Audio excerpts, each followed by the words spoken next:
Local news that matters. This is CBS 17 News. No one has ever enjoyed coaching like I have for 48 years. He's an icon in college basketball. The shocking announcement no one was expecting. Is it disappointing, would you say? Yeah, very much. Receiving nearly $4 billion in COVID relief money. Why North Carolina is returning a big chunk of it to the federal government. From traveling to attending concerts. Do you need proof that you've been vaccinated? We're digging deeper. And now, your forecast first from the CBS 17 Storm Team. Well, we had 70s with the AC on earlier this week, but the heat's back on and you'll need winter coats tomorrow morning. Good evening. Thanks for watching CBS 17. I'm Wes Hohenstein. Freeze warning in effect early tomorrow morning for most everyone, as we will be below 32 degrees. Take care of your plants and get that winter coat out, because while we will have sunshine early tomorrow morning, many of us will be in the upper 20s and low 30s, and it's not going to get much warmer by lunchtime. Still sunny and dry, still breezy, but temperatures only in the 40s. We do have a warm up this weekend, and I've got 80 on the 10-day. I'll tell you when you'll need that AC back on in less than 15 minutes. Now, local news that matters. This is CBS 17 News. A long period of time I've been focused on the fact that I just didn't think I was good enough anymore. But if I can get through today, I'm going to focus on that we had some fun. More than 900 career wins and the third most road wins in the ACC. Of course, we're talking about UNC's Roy Williams. Thanks for joining us, everybody. I'm Rod Carter. And I'm Angela Taylor. At first, people thought it was an April Fool's prank. But hoping so, right? Yeah, unfortunately, it turned out to be real. The legendary coach announced his retirement. CBS 17's Alyssa Ray starts our team coverage tonight from the Dean Smith Center.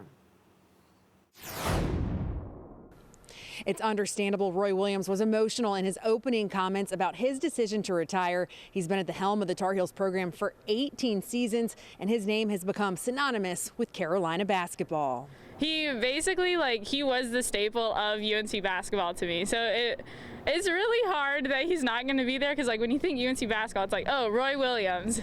So his legacy just means a lot. I was in shock. I definitely thought it was an April Fool's prank when I first heard about it, and I was convinced the entire day. And then when the press conference came on, I was like, wow, this cannot actually be real. Roy Williams has coached the Tar Heels for 18 seasons that included 3 national championships, the most recent one coming in 2017. Williams' impact on college basketball is immeasurable. He coached at Kansas before coming to Chapel Hill and has 903 wins as a head coach. Between his time with the Tar Heels and Jayhawks, he's been to 6 national championships and coached 9 Final Fours. He felt like now was the time to step away from coaching. I knew that the only thing that would speed that up, if I did not feel that I was any longer the right man for the job. I'm not going to say the best man, because I never thought I was the best at anything. But 15 years at Kansas, I thought I was the right man. And this time at North Carolina, I thought I was the right man. I no longer feel that I am the right man for the job. This is one of the premier college basketball coaching jobs in the country. But no matter what, whoever follows up Roy Williams has some big shoes to fill. In Chapel Hill, Alyssa Ray, CBS 17. And during today's announcement, Coach Williams said he already told athletic director Bubba Cunningham his thoughts on the future of the team and the program. CBS 17's Chris Clark joining us now with a look at the answers about the Tar Heels' future. And Chris, we talked about this a little bit before. These are big shoes to fill. Yeah, incredibly large shoes to fill. Now, we know Bubba Cunningham is probably going to look for a person within the Tar Heel family. And as we've seen in the past, sometimes it works well. Sometimes it doesn't work so well. However, because of the success of the program, he will have quite a few options. Wanted basketball coach to take over a top-flight Division I blue blood, perennial contender, worldwide name recognition. Oh, and one last thing. You have to follow not one but a pair of basketball legends, so famous they can go by their first names in Dean and Roy. Win here and you're legend. Lose here, your name's also legend, just for a different reason. So who jumps out? First one off the bench, literally, Hubert Davis. Played for the Heels. Been on Roy's staff since 2012. The transition for him would be seamless. Also on the short list is Wes Miller. He donned the powder blue for 3 years. Was on the 05 title team. Has been coaching in the state at Elon, High Point, and built UNC Greensboro into a Southern Conference contender. Another name brought up is Jerry Stackhouse. He's only been building Vanderbilt into an SEC problem by recruiting and developing lottery picks.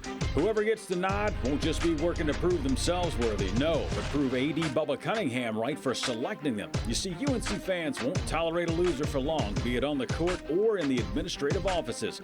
Sure, Dean and Roy had some bad seasons, but memories fade, and all fans remember are the good times. And those legends just grow by the day. Don't believe me? It's been less than 24 hours, and Roy's legend has almost doubled in size. This is almost like finding a wife. You know, you do that and the rest of your life is just absolutely perfect here, and that's exactly what they need, the perfect pick. I expect the search to be nice and quiet and for them to have someone in mind already and in place within weeks, not months. We'll see. All right, Chris, thank you. And we're digging deeper into Coach Williams' career highlights. He has a total of 903 wins in 33 seasons in the NCAA. That's 100 more than any other coach, including Duke's Coach K and UNC's own Dean Smith. 32 of his players were first-round draft picks, 10 at Kansas and 22 at UNC. And 52 of his players went on to play in the NBA. So what do you think about this? Which Roy Williams team do you think was the best team? Was it the 2005 game when the Tar Heels beat Illinois, bringing Williams his first national title at UNC, or perhaps 2009, in which Williams led UNC over Michigan State? Or maybe it was Williams' last national title in 2017 when the Tar Heels beat Gonzaga in Glendale, Arizona. Right now, most of you are saying that is the game. 59% of you, 2017 team. All right, you can cast your vote by going to the CBS 17 News app. Just click on the menu at the top left corner and then scroll down and click CBS 17 Votes. The number of percent positive cases in North Carolina dropped again. We are now at 4.4%. Remember, the goal is to keep that number at 5 or below. The main reason for the decrease is more people are getting the vaccine. This week, Wake County received more doses than ever before, and the county is switching the Departure Drive testing site into a vaccination clinic. It opens Monday. The county expects to vaccinate about 2,800 people a week there. Like, we're really encouraged by kind of these next steps. You know, supply is increasing. Demand still seems to outpace supply, but we're also encouraged by this increased amount of supply. They're moving the testing site currently at Departure Drive across the street. Hundreds of people set their alarms and lined up early for a first-come, first-served vaccine clinic at West Johnston High School. A lot of them told us they were struggling to find appointments anywhere. Joan Davis says she and her sister were looking for an appointment for more than a month. And I tried the pharmacies, and each time that I tried the appointment, it was totally booked. I'm glad she showed up today. The Johnson County Health Department offered 2,000 doses at today's clinic. A Durham nonprofit is taking the COVID vaccine into the community. War for Life is the name of the group that's been helping the community since the start of the pandemic, and now they're taking it a step further with their mobile vaccine clinic. It's a refurbished bus that's been transformed into a rolling vaccine site. So here's how it works. The mobile unit pulls up into the neighborhood, and then all you have to do is step up on the bus. There are people who cannot leave their homes because they're dealing with physical or other disabilities. There are individuals of our community that have child care and transportation obstacles that won't allow them to go to a mass vaccination site. So we want to, again, bring the vaccine directly to the doorsteps of those residents in Durham and across the state that need it the most. The first local event is set for April 16th at the Care Healing Center in Durham.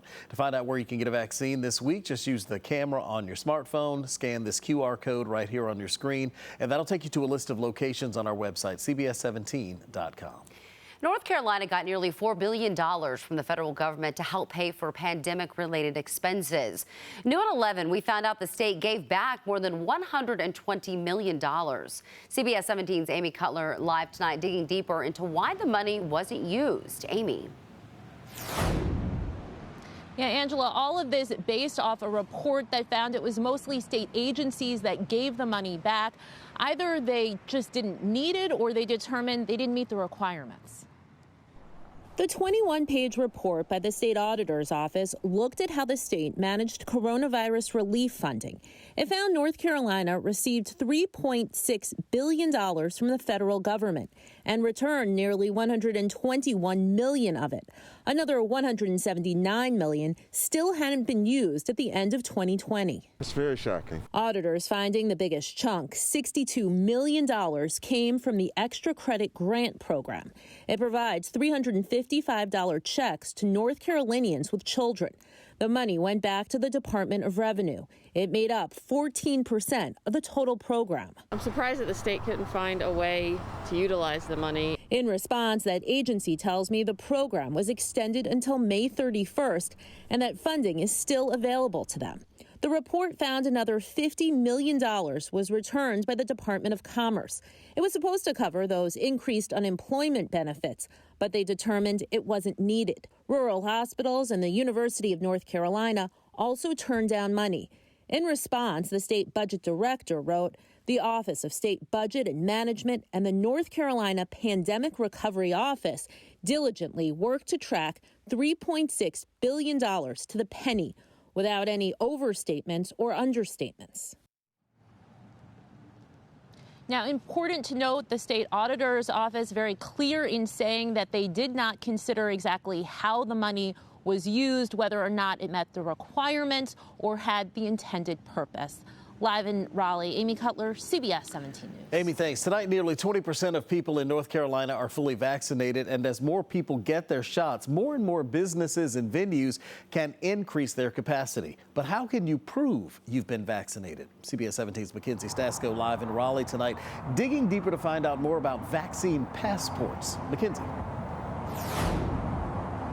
Yeah, well, the idea has been discussed really since the start of the pandemic. Now, some businesses and destinations are considering it, but it's a debate that a lot of people are divided on.